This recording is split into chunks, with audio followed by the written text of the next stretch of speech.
Washingtoni dhe Pekini ulin tensionet tregtare duke rënë dakord për bisedime të mëtejshme. Vazhdojnë përgatitjet për funeralin e presidentit të 41 amerikan George Herbert Walker Bush. Emmanuel Macron diskuton situatën e sigurisë pas protestave të xhaketave të verdha në Paris.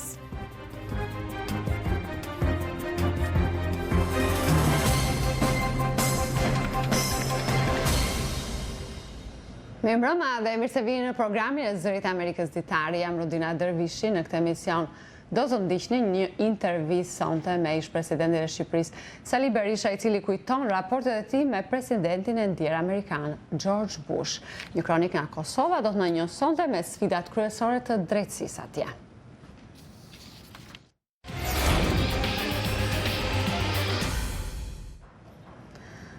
Dy ekonomit më të mëdha në botë kanë rënë dakord për një armpushim të vogël në luftën e tyre të shkallëzuar tregtare pas një takimi mes presidentëve Donald Trump dhe Xi Jinping pas samitit të G20-s. Duke folur me gazetarët në avionin presidencial pas largimit nga Argentina, presidenti Trump tha se marrëveshja e tij e bërë gjatë darkës me presidentin Xi do të shënohet si një nga marrëveshjet më të mëdha të bëra ndonjëherë dhe do të ketë një ndikim tepër pozitiv në bujqësi, prodhime industriale, kompjutera, çdo lloj produkti.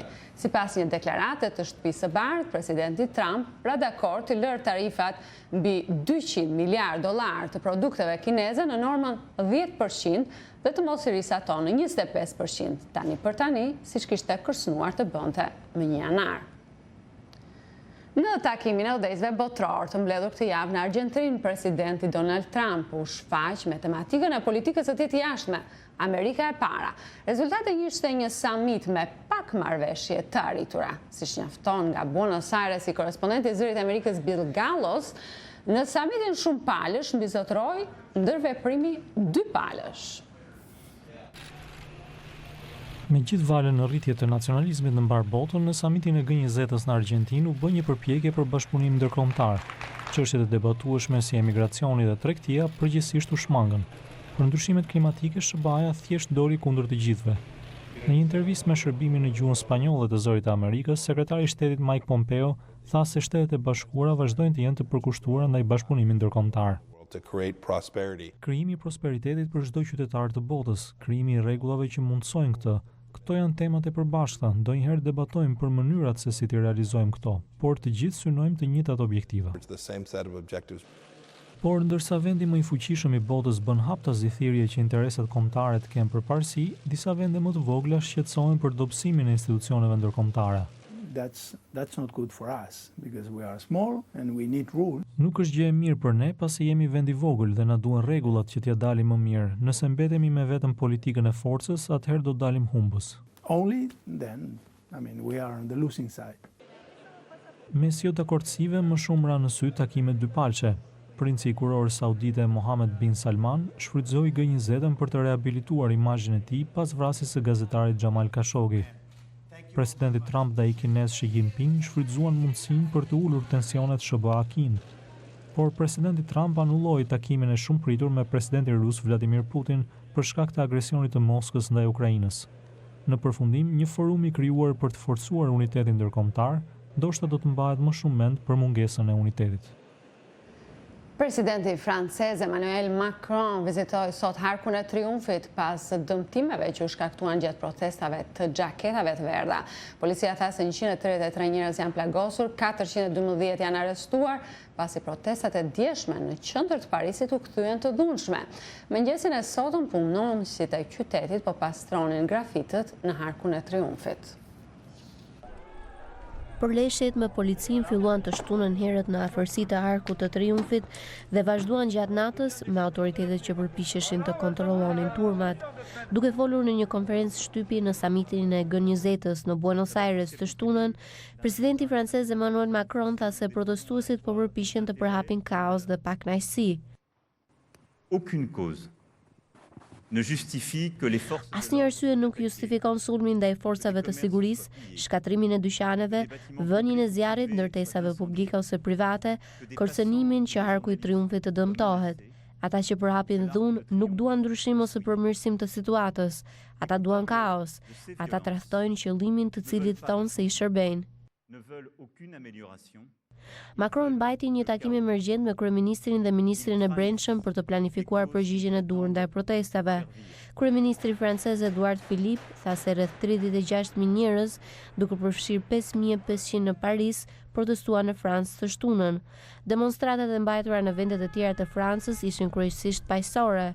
Protestuesit në Paris krijuan bllokime rrugësh, thyen dritaret e dyqaneve dhe qelluan me gur policin, e cila u përgjigj me gaz lotësjellës dhe pompa uji. Njerëzit morën pjesë në protesta si përgjigje kundër rritjes së takseve, çmimit të karburantit dhe udhëheqjes së presidentit Emmanuel Macron. Turistja Marie-Christine Le Floch, e cila po vizitonte Parisin, tha se protesta ishte e justifikueshme, por jo niveli i dhunës dhe i dëmit. Franchement, c'était une manifestation. Protesta e xhaketave të verdha ishte e justifikuar, por më ka neveritur sasia e dëmit. Jam traumatizuar. Ah oui, franchement, traumatisé même. Shumë nga protestuesit janë veshur me xhaketa fluoreshente të verdha që shoferët francezë mbajnë në makinat e tyre. Protestat janë bërë të njohura si protesta e xhaketave të verdha.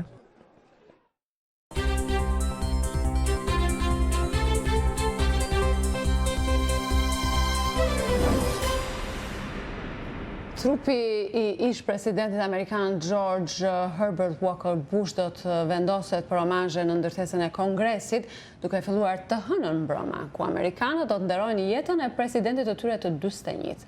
Ndërtesa do të jetë e hapur për personalitetet dhe publikun që do të tregojnë respektin e tyre deri të mërkurën.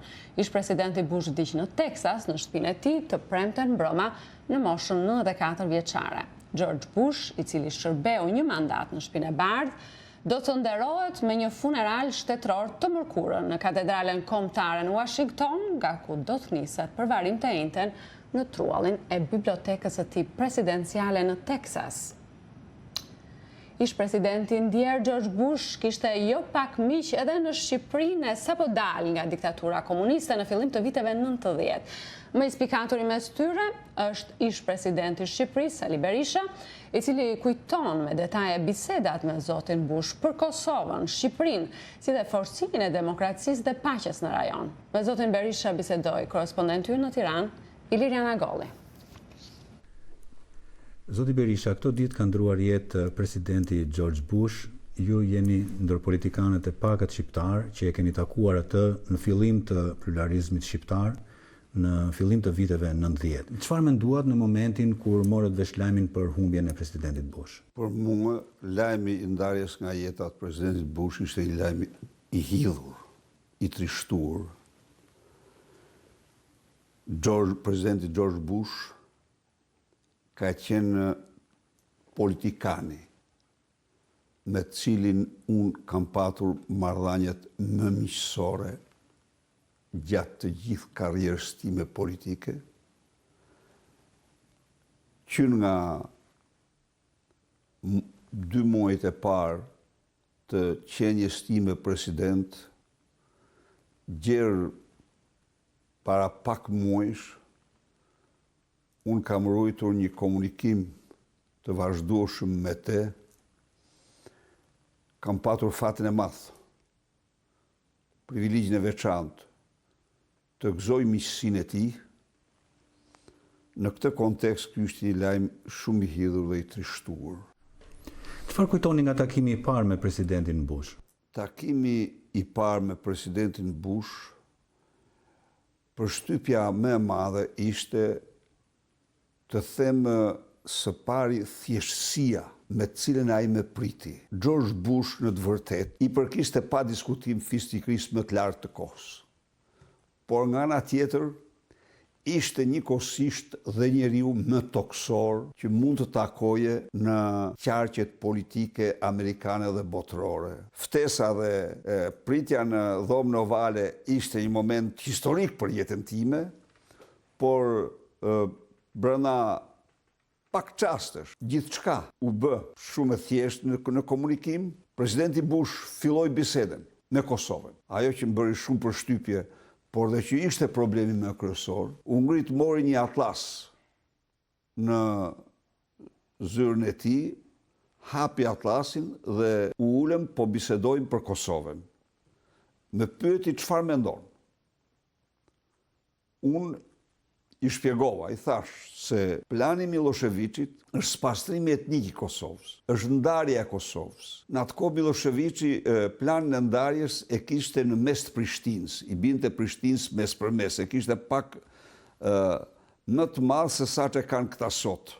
Milošević të ri. Zoti Berisha, çfarë keni biseduar me presidentin Bush në këto takime të para të fillimit viteve 90 lidhur me mbarvajtjen e demokracisë së re shqiptare pas gati gjysmë shekulli diktaturë komuniste? Unë kam patur pastaj shumë takime pas kësaj pritje. Presidenti ishte mjaft i habitur dhe ndjente keqardhje të thellë për atë që kishte mësuar shqiptarët gjatë diktaturës. Një nga aktet e tij ishte kur na dha klauzolën e kombit më të favorizuar në tregti. Tani e kuptoj vetë se çfarë eksportesh kishte Shqipëria, por ai ishte një gest inkurajues shumë miqësor, domethënë që të gjallte optimizëm. Interesi i tij ishte i madh, mbështetja e tij politike kishte një rëndësi shumë të madhe. Zoti Berisha, çfarë kontributi mendoni ju se ka dhënë presidenti Bush në fillimin edhe mëtej në fuqizimin e marrëdhënieve shqiptaro-amerikane në shumë fusha? Presidenti Bush ka vendosur themelet e reja të marrëdhënieve të shkëlqyera midis dy vendeve. Në atë periudhë ka patur një dialog shumë intensiv midis qeverisë shqiptare dhe qeverisë Shteteve të Bashkuara për të gjitha zhvillimet në rajon. Dhe u krijuan bazat e një bashkëpunimi të shumë të mirë, të më vonshëm dhe në fushën e sigurisë. Nuk do të harruar se dronet e parë në Europë janë vendosur në Gjadër. Dhe ato ishin dronet të cilat mbikëqyrnin me një precizion, fotografonin me një precizion shumë të madh të gjitha zhvillimet në luftën e Bosnjës. A kujtoni në një detaj të veçantë nga takimi që keni pasur më vonë në Vlorë me presidentin Bush edhe me sekretarin Powell? Takimi para se të vinte në Vlorë erdhi në Tiranë, sepse presidenti Bush si ish president ka ardhur 2 herë në Shqipëri. Në të 2 herët ai ka ardhur në mbështetje të demokracisë shqiptare. Në vizitën e tij në Tiranë unë i kam akorduar medaljen e lirisë. Në atë kohë, në ato urdha që kishim krijuar, kjo ishte më e larta.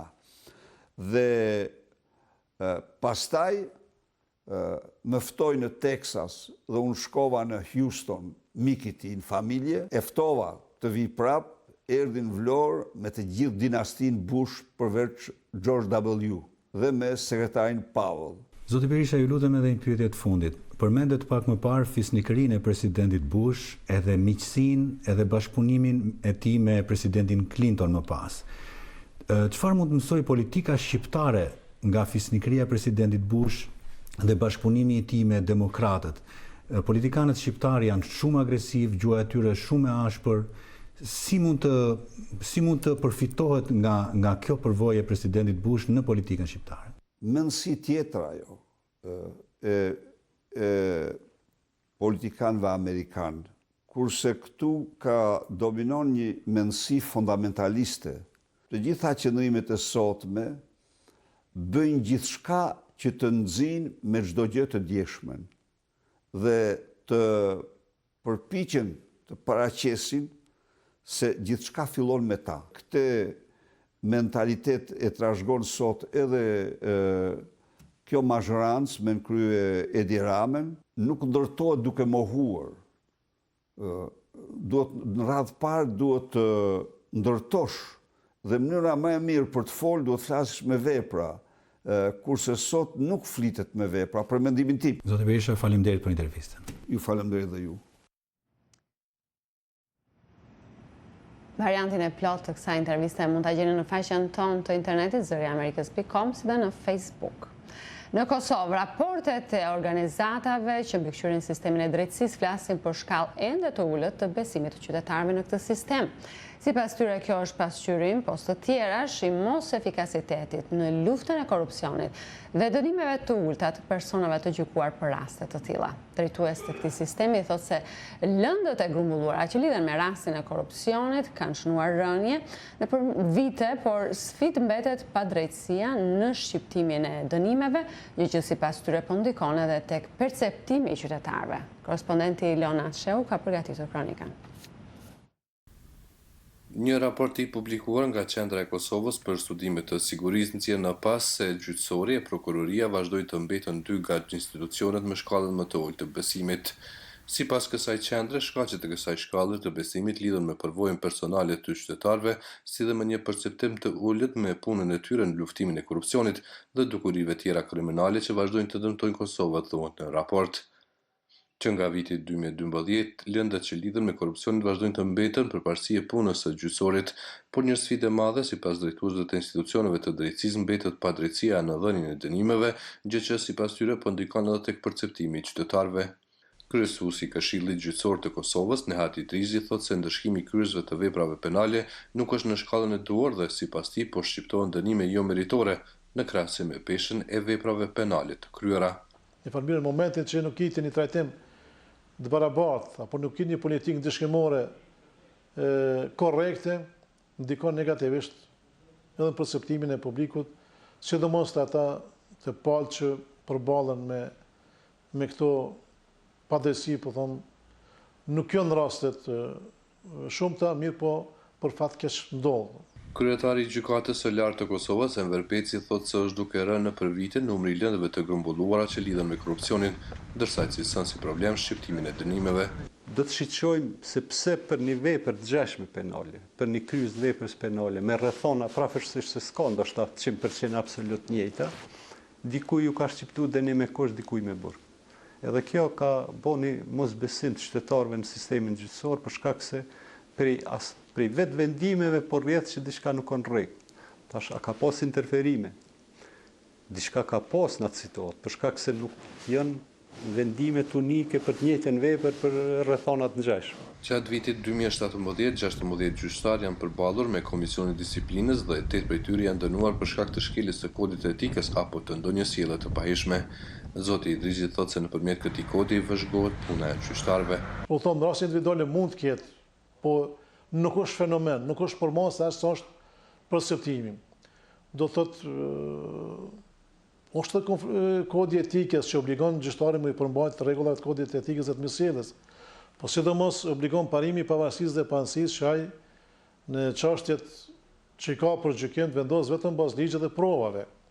Dhe çdo devijim nga këto dy parime dhe nga kodi etikës, domethënë ai kalon në zonën domethënë përgjegjësi disiplinore apo mund kalon në zonën penale. Për shkak se me të vërtetë është çesharake, dikush me 5.000 euro shembull i jepet 3 vjet burg, dikuj me 70.000 euro i jepet me kusht. Edhe ato rrethona pse po jepet, pse po zbutet dënimi në minimumin e dënimit para pa me ligj, nuk gjykata tu po japin arsye. Edhe ato po lind dyshimit të na, a është në çështje e profesionalizmit, mosdijes gjyqtarëve apo është diçka tjetër. Po kjo do të delë shpejti si rezultat, mënyrë që edhe këtë pjesë ta përmirësojmë, se nëse kryen këto lanë që shpo kryen tash, edhe ka rezultate edhe në sankcione penale, atër Kosova kishte me qëndru mirë. Vëzhguesit në vend thonë se Kosova ka ligje të mira kundër korrupsionit, por mungesa e vullnetit politik dhe ndërhyrjet në sistemin gjyqësor po e pamundsojnë luftën e vërtetë, posaçërisht kur bëhet fjalë për raste të korrupsionit të nivelit të lartë. Por a ka ndërhyrje në punën e sistemit të drejtësisë dhe apo ndikojnë deklaratat të politikanëve në dhënien e vendimeve përfundimtare? Kryesuesi i Këshillit Prokurorial të Kosovës, Blerje Micufaj, thotë se nuk ka pasur ndonjë rast serioz apo të drejtpërdrejtë të kërcënimit ndaj prokurorëve në vend. Ai thotë se problem mbetet deklaratat të politikanëve ndaj sistemit të drejtësisë. Nuk kemi ndonjë rast kërcënimit, paktën unë si kryesuesi i Këshillit Prokurorial nuk kam serioz apo të drejtpërdrejtë ndaj dikujt.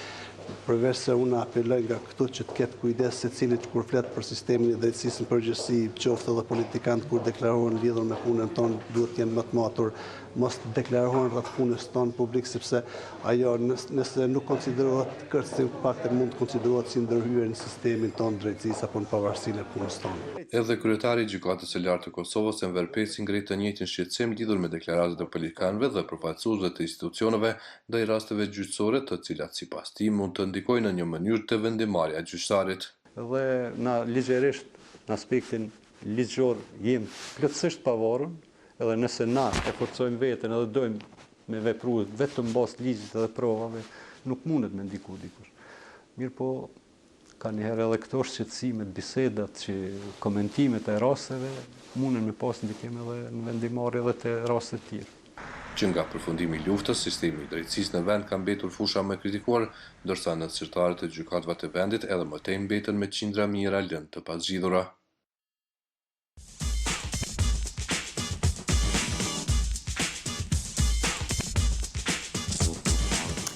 Kompania Ark me qendër në Britani bëri të njohur në Milano modelin e parë të një motociklete që është përshkruar si e shpejtë, e avancuar dhe e kushtueshme. E quajtur Vector, motocikleta kushton më shumë se $100,000, por kompania e justifikon çmimin e lartë.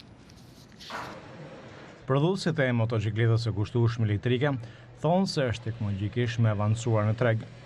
Themeluesi i kompanisë Ark, Mark Truman, shpjegon arsyeën. Është më sigurta, më misorja me mjedisin, më qëndrueshmja, ka ritmin një supermotociklete. E ndërtuar me dorë në qytetin Coventry të Anglisë, ku gjendet selia e kompanisë, motocikleta me pamje futuriste ka një strukturë të lehtë të ndërtuar me përbërës karboni. Jordan Gibbon është redaktor i revistës britanike Motorcycle News.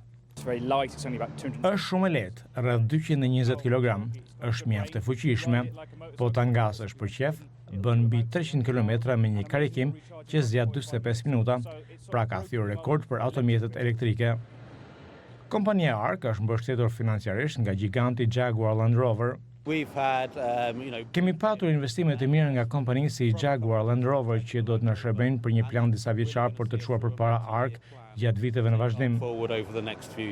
Teknologjia e fundit me sensor dhe kontrollues është e montuar në xhaketën inteligjente të drejtuesit të motocikletës, e cila informon atë për kushtet e rrezikshme dhe të dhënat e tjera. Sebastian Peck është me fondin e investimeve kapitale Jaguar Land Rover. Më pëlqen koncepti me kostumin inteligjent që komunikon me drejtuesin, shijon një eufori që të bën të ngrihen flokët përpjet kur e ngjet motocikletë. Helmeta ka 3 aranxime, me styre dhe butonin euforik, me cilin drejtuesi mund të luajë muzikë përmes xhaketës inteligjente, e cila mundson dhe pamjen pas fal kameras. Kompania ka në plan të prodhojë 400 motocikleta në vitin e parë të daljes në treg. Bazuar në shifrat e Organizatës Kombeve të Bashkuara, më shumë se gjysma e popullsisë së botës jeton në qytete. Rreth mesit të këtij shekulli, 68% e globit do të urbanizohet, duke rritur popullsinë e qyteteve me 2 miliardë gjysmë banor. Kjo rritje pritet të shoqërohet me probleme, përfshirë mungesën e strehimit dhe, siç njofton korrespondenti i Zërit Amerikës Michael Sullivan, disa rajone urbane në rritje kanë nisur tashmë të përballen me krizën e strehimit. Nga Los Angeles, kur më të varfrit i kanë nxjerrë me detyrim nga tregu i banesave, në Mumbai në mbushur me rreth 20 milion banor, qytetet po përjetojnë vështirësi me strehimin. Njerëzit po grumbullohen në qytete, qofshin qendra të vogla urbane apo qytete të stërmëdha si Lagosi në Nigeri, me më shumë se 20 milion banor. Jo vetëm sepse aty ndodhen vendet më të paguara të punës, por për mundësitë e bashkëveprimit, përparimit, qasjes ndaj burimeve të ndryshme. Disa shtete kanë shkuar deri aty sa kanë ndërtuar kryeqytete të reja, si mas për të zbutur mbi popullimin. Egjipti po ndërton një të tillë jashtë Kairos. Disa vende po i zhvendosin kryeqytetet. Ata përpiqen të ndërtojnë qytete të reja artificiale kur kanë para për investime, por kjo është një zgjidhje e përkohshme. Njerëzit preferojnë të jetojnë në qytete aktive, sikurse Tokyo, qyteti më i madh në botë me një popullsi prej 35 milion banorësh. Kudo qytetet po përballen me një mjedis që ndryshon dhe sfidat që sjell ky proces siç është rritja e nivelit të detit dhe mungesa ujit të pijshëm. Shpesh rritja e popullsisë i paraprin planeve për të siguruar hapësirat mjaftueshme për rritjen, dhe në disa raste rregulloret për shfrytëzimin e tokës pasqyrojnë një epokë më të hershme. Njerëzit në vendet në zhvillim përballen me sfida të tjera të mëdha. Ata mund të jenë zhvendosur nga konflikti dhe nuk kanë titull pronësie mbi tokën, apo nuk gjejnë dot huadhënës tu financojë blerjen e një shtëpie. Pra gjëra që ne në Shtetet e Bashkuara nuk i vlerësojmë sa duhet, sikurse pronësia mbi shtëpinë, shpesh është diçka e paralizueshme për disa njerëz, sidomos për gratë dhe shtresat e marginalizuara në disa vende. Ndaj politikat publike janë të rëndësishme. Nismat private po e ndihmojnë çështjen e strehimit. Organizata e bamirësisë Habitat for Humanity rekruton vullnetar për ndërtimin e shtëpive. Edhe jashtë Shteteve të Bashkuara ne po ndihmojmë me mikrokredi për përmirësimin e kushteve të strehimit. Këto huaj ndihmojnë njerëzit që të rinovojnë banjot apo kuzhinat.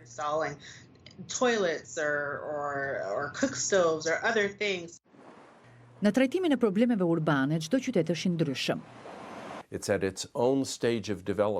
Kjo varet nga disa faktorë, si niveli i zhvillimit, nga pozicioni gjeografik, fuqia ekonomike, institucionet, pra çdo qytet ka historinë e tij.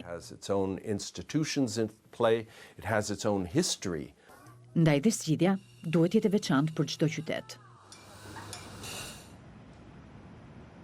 Në Washington ndodhet muzeu i vetëm në botë që prezanton vetëm krijime të grave artiste.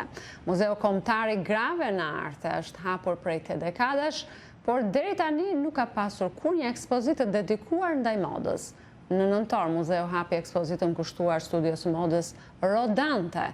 Korrespondentja Karina Bafrazhian ka përgatitur materialin. Muzeu Kombëtar i Grave në Arte po punon prej afro 2 vjetësh për ekspozitën e studios Rodarte. Ky është një moment me rëndësi sepse për herë të parë prezanton një retrospektiv të kësaj studioje të famshme dhe është gjithashtu e para ekspozitë që muzeu ka organizuar për modën. Moda është një industri globale, por që kryesisht ka në fokus gruan. Megjithatë, kjo industri jo gjithmonë dominohet nga gratë. Shumë firma të njohura mode kanë burra në krye. Donim që me këtë rast të sillnim në qendër të vëmendjes gratë stiliste që janë në rangjet më të larta të kësaj industrie. Rodarte është një studio mode relativisht e re. Ajo u krijua në vitin 2005 nga motrat Kate dhe Laura Mullivi dhe arriti të sigurojë miratimin e kritikëve në qytete të ndryshme të botës. Rodarte ka fituar disa çmime të industrisë së modës. Megjithse nuk është aq e njohur sa firma si Versace apo Dolce & Gabbana, Kate dhe Laura thonë se nuk e kanë mendjen tek populariteti. Ato duan të respektohen dhe të vlerësohen në mesin e stilistëve të tjerë. Në fakt, Kate Mullivi është diplomuar në degën e historisë së artit, ndërsa Laura ka studiuar letërsi angleze. Ato nuk janë arsimuar në degët e modës, thjesht e filluan këtë firmë pasi e shihnin modën si një mënyrë për të shprehur anën e tyre artistike, shpjegon kuratorja. Fustanet e firmës Rodarte janë më të përshtatshme për muzeum se sa për veshje në rrugët e qytetit. Materiali i derdhur me qëndisje apo zbukurime të tjera të ndërlidhura me plot bijuteri krijojnë jo thjesht një artikull veshje, por një vepër arti. Firma është rritur me shpejtësi. Kate dhe Laura morën përsipër kostumet e filmit Black Swan, Mjellma e Zezë në vitin 2010. Aktoria Natalie Portman, e cila luan personazhin kryesor në film, i propozoi regjisorit Darren Aronofsky që të kontraktonte 2 motra stiliste. Ato ja shpërblyen besimin aktores Portman me një koleksion shumë të bukur kostumesh. Megjithse Washingtoni si qytet nuk është i njohur për ndonjë modë avangard, ekspozita e re ka frymëzuar shumë banor. Mendoj se është shumë e bukur. Nuk kam qenë kurrë në një ekspozitë të tillë, por më pëlqen. Mendoj se të gjithë banorët e Washingtonit duhet të vinë ta shohin. Në këtë sezon ka shumë ballo luksoze dhe kjo ekspozitë do t'u nxjisë njerëzve fantazinë. Ekspozita do të qëndrojë e hapur deri në mes të shkurtit 2019. Ishte këto materialet e përgatitura për ditarin e sotëm. Natën e mirë dhe mirupafshim.